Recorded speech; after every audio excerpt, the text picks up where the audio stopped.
Je voudrais commencer cette vidéo par une histoire personnelle, puisque vous savez, il y a quelques années en arrière, j'étais vraiment au point zéro, je dirais, en termes social, dans ma vie sociale, que ce soit au niveau, dans le cercle qui était mon cercle à l'école, au lycée, à la fac, que ce soit au cercle amical qui était quasiment néant, et que ce soit au niveau sentimental, j'étais vraiment dans un désert sentimental. Et donc, voilà, j'ai voulu progresser, j'ai voulu m'améliorer. Et au bout d'un moment, vu que j'avais très peu de résultats, je me suis dit ok, je vais commencer à me former, je vais commencer à chercher de l'aide en fait, tout simplement. Je me suis formé, je me suis fait coacher et je me souviens notamment que pendant un coaching, j'avais mon coach qui me disait ok, tu vas aller parler à cette personne-là, tu vas aller parler à cette personne-là, tu vas aller parler à cette personne-là, et que ce coaching avait été un échec finalement parce que j'avais pas réussi. J'arrivais pas à avoir d'idées quand j'allais parler à des gens. C'est-à-dire que je me retrouvais bloqué. J'allais parler à quelqu'un, je disais une phrase ou deux phrases, puis je rentrais complètement dans ma tête, je ne savais plus du tout quoi dire en termes de conversation. Je n'avais plus aucune idée de quoi dire. Et voilà, donc ça s'était soldé par un échec et ça avait été vraiment pour moi un gros low point, vraiment un point vraiment très bas où je me disais ok, cette personne elle est compétente, cette personne elle est qualifiée, mais il y a quelque chose qui fonctionne pas chez moi, il y a quelque chose où je bloque vraiment, j'ai un gros blocage au niveau des conversations. Et puis j'ai commencé à chercher une alternative. J'ai rien trouvé au niveau francophone, mais j'ai trouvé une alternative sur le marché quelque part américain. Et je voulais vous parler de ça dans cette vidéo, donc ça va particulièrement vous intéresser si aujourd'hui vous avez des difficultés au niveau des conversations, si quand vous parlez à quelqu'un, vous n'êtes pas à l'aise, vous ne savez pas quoi dire, vous avez beaucoup de blanc, vos conversations ne sont pas spécifiquement intéressantes, regardez bien cette vidéo. Juste avant de commencer, je voudrais vous rappeler que jusque demain, vous avez accès à ce que j'ai appelé la méthode ultime pour vivre une vie sociale épanouie. Donc c'est un ensemble de 4 formations.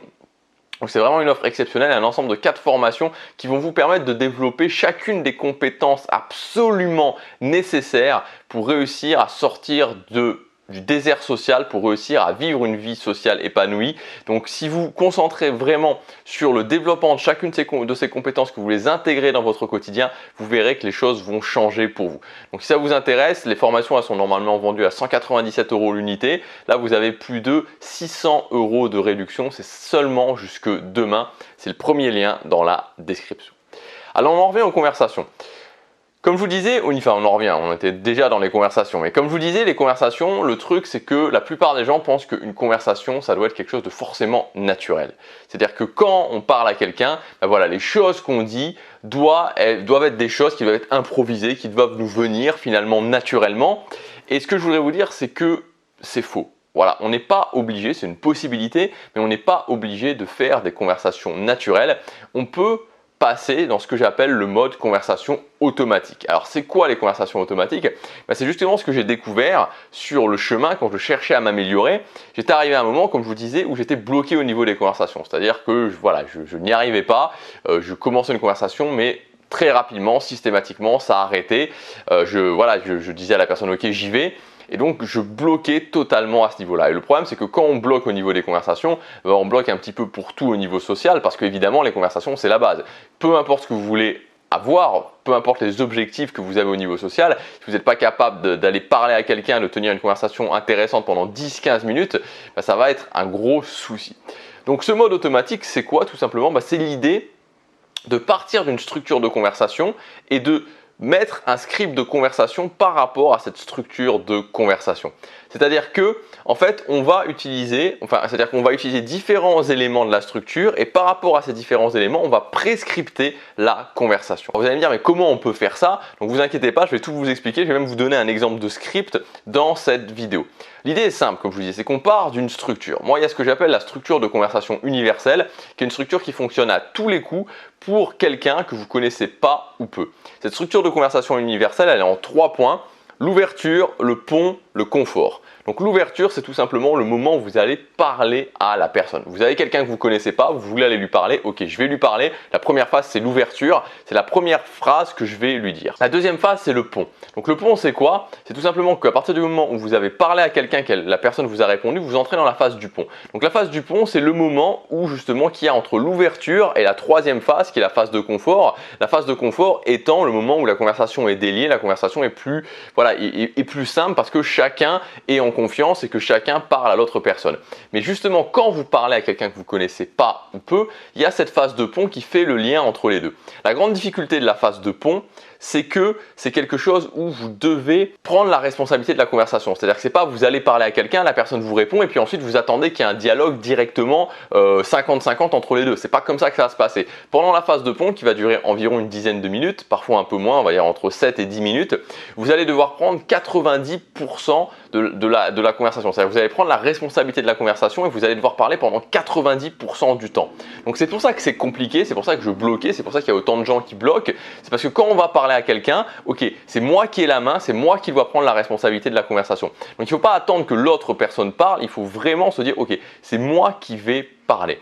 Donc c'est la première difficulté. Évidemment, la deuxième difficulté, c'est aussi que c'est le moment où vous devez impérativement démontrer de la valeur. Et comment on peut démontrer de la valeur dans ce moment-là? C'est tout simplement en faisant une conversation qui n'est pas ennuyeuse. Donc il faut impérativement éviter au niveau du pont de poser des tonnes de questions, d'avoir des tonnes d'informations logiques, parce que quand vous faites ça, en fait, vous maintenez vraiment la conversation au niveau superficiel, à un niveau extrêmement plat. C'est très ennuyeux, ça démontre une basse valeur, et donc les gens ont juste envie d'arrêter la conversation et de partir. Et donc la troisième phase, comme je vous disais, c'est la phase de confort. Quand vous sentez que la personne commence à s'engager dans la conversation, le pont s'arrête et vous passez en phase de confort. Moi, ce que je propose, c'est que de scripter en fait entièrement la phase d'ouverture et la phase de pont. Sachant que c'est des phases où vous allez faire quasiment l'intégralité de la conversation, vous pouvez mettre en place des scripts où finalement, vous allez voir, je vais vous le montrer, la réponse de la personne n'a pas fondamentalement d'importance et vous pouvez comme ça dérouler votre script, savoir exactement ce que vous allez dire et paraître à l'aise, pouvoir démontrer de la valeur et donc pouvoir ensuite passer en phase de confort, créer du lien avec les gens et que ce soit beaucoup plus simple pour vous. Moi, c'est ce que j'ai fait. Comme je l'ai déjà dit, puisque j'en ai déjà parlé sur cette chaîne, peut-être que ce n'est pas la première fois que vous en entendez parler, c'est quelque chose qui a transformé ma vie parce que je pense que si j'avais pas commencé à faire ça, j'aurais peut-être abandonné. Honnêtement, j'aurais peut-être abandonné parce que j'étais tellement bloqué au niveau des conversations que voilà. Bon, alors ceci étant dit, je vais vous donner maintenant un exemple de script de conversation pour que vous puissiez bien comprendre un petit peu comment ça fonctionne. Alors c'est pas, je vous ai vu que c'est pas on n'est pas dans une formation ici et que je peux pas faire une vidéo de 45 minutes. Je vous ai pris une toute petite partie du script de conversation, c'est-à-dire juste l'ouverture et le début du pont. Évidemment, quand c'est un script complet, ça va plus loin que ça. Donc on peut imaginer que vous allez, la scène, ça pourrait être quoi? Vous avez décidé de vous inscrire à un cours de salsa. Voilà, vous avez décidé de vous inscrire à un cours de salsa pour faire un petit peu de salsa, pour vous challenger et pour rencontrer des gens aussi. Et donc vous arrivez le premier jour avant le début du cours, vous êtes peut-être 15 minutes en avance, il y a déjà une personne qui est là, qui attend manifestement pour le cours de salsa. Et donc vous décidez d'aller lui parler. C'est ici que notre script commence. Donc vous pourriez tout à fait dire en ouverture, salut, je suis nouveau, je m'appelle Gabriel. Voilà, en tendant la main par exemple. Donc la personne va vous répondre quelque chose du genre, je m'appelle Enrico. Voilà, ok, je m'appelle Enrico. Ça fait longtemps que tu fais ça? Première question, donc là vous posez une question pour un petit peu poser la situation. Est-ce que ça fait longtemps que tu fais ça? La personne vous répond, 2 ans, 6 mois, 1 an, 4 ans, 5 ans, bref, voilà, ok. Et alors là, on va commencer justement à rentrer dans quelque chose d'un peu plus, d'un peu différent des fameuses questions en mode sondeur. C'est qu'on va faire ce qu'on appelle, ce que moi j'appelle un push-pull. Push-pull en anglais, c'est-à-dire je pousse, je tire. Donc l'idée, ça va être de dire à la personne, c'est marrant, parce que t'es pas du tout le type de personne que j'aurais imaginé faire ça pour telle et telle raison. Et donc là, vous pouvez donner les raisons, soit prescripter des raisons, soit donner les raisons par rapport, par exemple, au look, à l'allure générale de la personne. Je te verrai beaucoup plus faire ça et vous donner une activité que vous verriez beaucoup plus la personne faire. Donc je résume, c'est marrant, tu n'es pas du tout le type de personne que j'aurais imaginé faire de la salsa parce que tu as un look sérieux par exemple, j'aurais beaucoup plus imaginé être un joueur d'échecs par exemple. Voilà, donc ça c'est l'idée du push-pull, c'est-à-dire qu'on crée en fait, on dit rien de concret, mais on crée une émotion chez la personne. C'est-à-dire que la personne se dit quoi, pourquoi, comment, voilà. Donc directement, on fait un peu monter la vague de la conversation. Donc la personne peut vous répondre, peut ne pas vous répondre. Et là, vous pouvez enchaîner en disant, comme quoi souvent, on peut avoir une impression sur l'apparence des gens et c'est totalement faux. Ok, est-ce que tu aurais, je débute complètement, je vois que toi, tu as un petit peu d'expérience. Est-ce que tu aurais un conseil particulier à me donner pour que je galère pas trop au niveau de la salsa? Donc là, la personne, encore une fois, va vous répondre, blablabla, mon conseil, etc. Et donc là, vous pouvez enchaîner en disant, ok, c'est cool de ta part. Tu sais, je dois te dire que je suis pas forcément très à l'aise sur le fait de commencer la salsa. C'est pas du tout le genre de choses que je ferais moi. Mais Tu sais, dans la vie, je pense, en tout cas, c'est ce que j'ai décidé de faire, c'est il faut un peu des fois faire un petit peu des trucs de fou, tu vois. Il faut un petit peu se challenger, il faut aller un petit peu des choses desquelles on se sent capable de faire. La personne va vous répondre, encore une fois, oui, non, blabla, ok. Et là, vous pouvez enchaîner sur le fait, toi par exemple, c'est quoi le truc où tu t'es dit dans ta vie, enfin voilà, le truc de fou que tu as fait, le truc où tu t'es dit, je me sentais pas du tout capable de le faire, je pensais pas le faire, voilà, qu'est-ce que tu pourrais me donner un truc comme ça que tu as déjà fait dans ta vie? Et là, la personne va vous répondre. Voilà, donc évidemment, le script continue, mais là, je voudrais pas. Voilà, l'idée, c'est pas d'aller encore plus loin dans ce script, c'était de vous montrer l'exemple concret de ce script. Alors, qu'est-ce qu'on peut analyser dans ce script?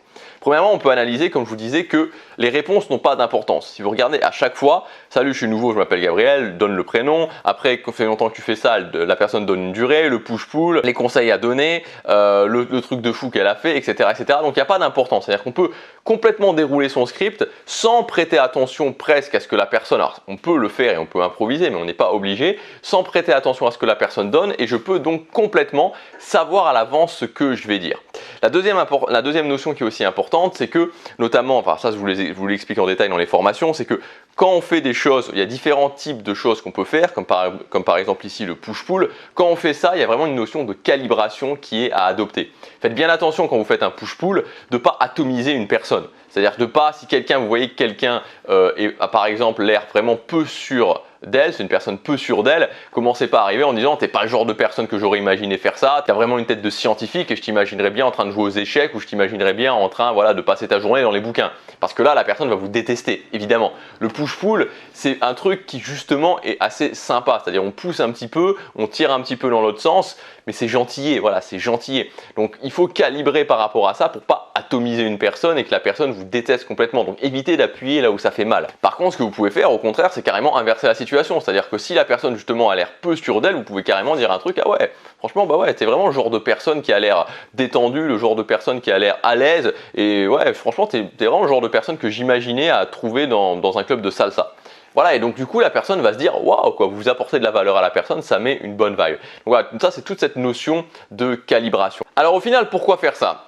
Pourquoi utiliser ce genre de script? Alors là, dans l'exemple, le script continue jusqu'à arriver à la phase de confort. On fait ça pourquoi? Parce que premièrement, on sait quoi dire. C'est-à-dire que vous allez arriver, ça vous avez vu le script que je vous ai donné, enfin le tout début du script que je vous ai donné, c'est adaptable pour la salsa, mais c'est adaptable si vous faites, je sais pas moi, du vélo, c'est adaptable si vous faites du trampoline, c'est adaptable si vous faites du judo, c'est adaptable sur n'importe quoi. C'est adaptable et c'est modulable, c'est-à-dire que vous pouvez faire un premier script et vous pouvez l'adapter de 2, 3, 4 variantes différentes pour avoir 2, 3, 4 scripts en fonction des situations. Donc vous savez exactement quoi dire, c'est le premier point. Donc vous n'êtes plus en train de vous dire ok, qu'est-ce que je vais dire ensuite, comment je vais le dire ensuite, est-ce que c'est intéressant, est-ce que c'est pas intéressant? Non, vous savez exactement quoi dire. Deuxièmement, vous allez le faire parce que vu que vous savez quoi dire, vu que vous avez moins de pression, voilà, vous allez pouvoir vous lancer le faire plutôt que essayer d'improviser, d'être naturel et au final avoir tellement peur que vous n'allez pas le faire. Et enfin, le dernier point, c'est de comprendre les mécanismes parce que évidemment, le but c'est pas de rester et de faire des scripts à vie, le but c'est de comprendre, vu que vous allez avoir des scripts, vu que vous allez comprendre finalement comment on fait une bonne conversation, comment on fait une conversation émotionnelle, comment justement on tease un petit peu les gens, comment on fait en sorte de passer un bon moment sur les 10 premières minutes. Une fois que vous l'aurez fait en scripté, vous allez tout simplement être capable de l'improviser, de le faire au niveau naturel. Voilà pourquoi les scripts de conversation, je considère comme la méthode, vraiment la méthode, l'arme fatale, je dirais, la méthode ultime pour quelqu'un qui démarre, quelqu'un qui a du mal au niveau des conversations, parce que comme c'était mon cas, ça va énormément vous simplifier la tâche et ça peut surtout vous débloquer complètement au niveau des conversations. Voilà, donc si ça vous intéresse d'aller plus loin à ce niveau-là, j'ai fait une formation complète qui s'appelle la formation conversation automatique. Donc dans cette formation, on va voir exactement les structures de conversation, on va voir comment poser des scripts sur ces conversations, on va voir aussi comment poser des trames de conversation pour la suite parce que le script c'est valable pour l'ouverture et le pont. Pour la phase de confort, on arrête les scripts parce que c'est trop compliqué, mais on peut poser des trames de conversation.